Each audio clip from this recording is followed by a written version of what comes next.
En ces moments où notre nation a été touchée par un tremblement de terre, je tiens à exprimer ma profonde gratitude envers chacun d'entre nous pour notre remarquable dévouement, solidarité et compassion. Les actes de générosité et d'entraide que nous avons témoignés sont une source d'inspiration. Je suis Souad de votre chaîne Apprenons ensemble et je souhaite la bienvenue à tout le monde. Pour les personnes qui viennent de découvrir notre chaîne, merci de vous abonner, d'activer les notifications pour ne manquer aucune de nos futures vidéos. Je vous propose un quiz sur le vocabulaire autour des tremblements de terre. Vous êtes prêts? Allons-y.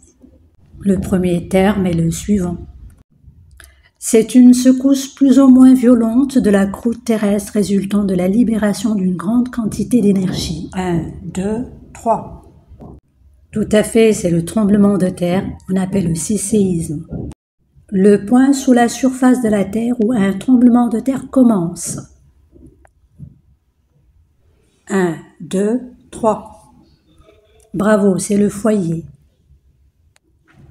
Un tremblement de terre plus petit qui suit un tremblement de terre majeur dans la même région. 1, 2, 3.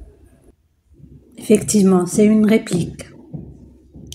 Une mesure de l'intensité d'un tremblement de terre, généralement exprimée en utilisant l'échelle de Richter ou l'échelle de magnitude de moment. 1, 2 et 3. Magnitude.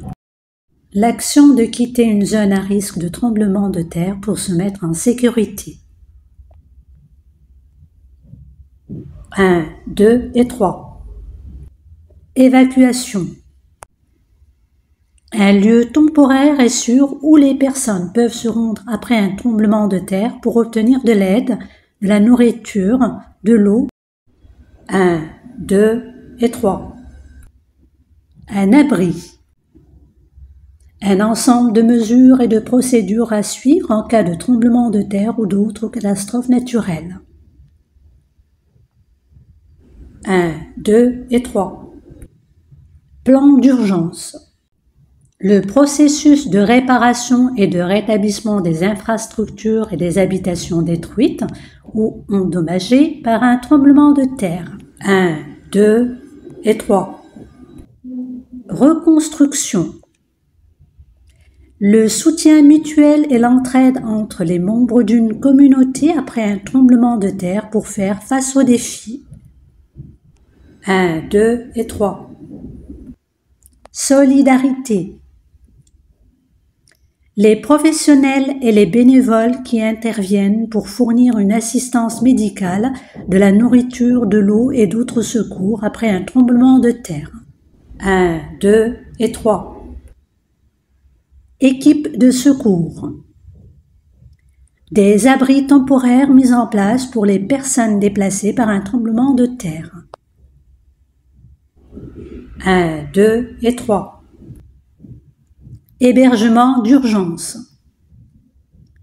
Les mesures prises par les individus, les familles et les communautés pour se préparer à un tremblement de terre, y compris la constitution de trousses de premiers secours et l'élaboration de plans d'évacuation. 1, 2 et 3. Préparation aux catastrophes. L'assistance fournie par des organisations internationales pour aider les victimes de tremblements de terre et d'autres catastrophes. 1, 2 et 3. Aide humanitaire. Les programmes éducatifs qui enseignent aux élèves comment réagir en cas de tremblement de terre et comment se protéger. 1, 2 et 3. Préparation scolaire. La capacité d'une communauté ou d'une société à se remettre d'un tremblement de terre et à s'adapter aux changements. 1, 2 et 3. Résilience. Le récit personnel des individus sur leur expérience pendant un tremblement de terre, souvent partagé pour sensibiliser à la réalité de la catastrophe. 1, 2 et 3. Témoignage.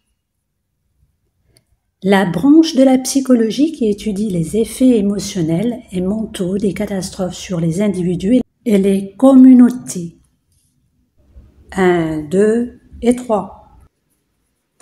psychologie des catastrophes. Et enfin, l'organisation et la coordination des bénévoles qui offrent leurs aides après un tremblement de terre, y compris le recrutement, la formation et la supervision. 1, 2 et 3. Gestion des bénévoles. Cette vidéo arrive à sa fin, merci de l'avoir regardée. Si vous avez aimé, merci de la liker, de la partager. À une prochaine vidéo, à très bientôt.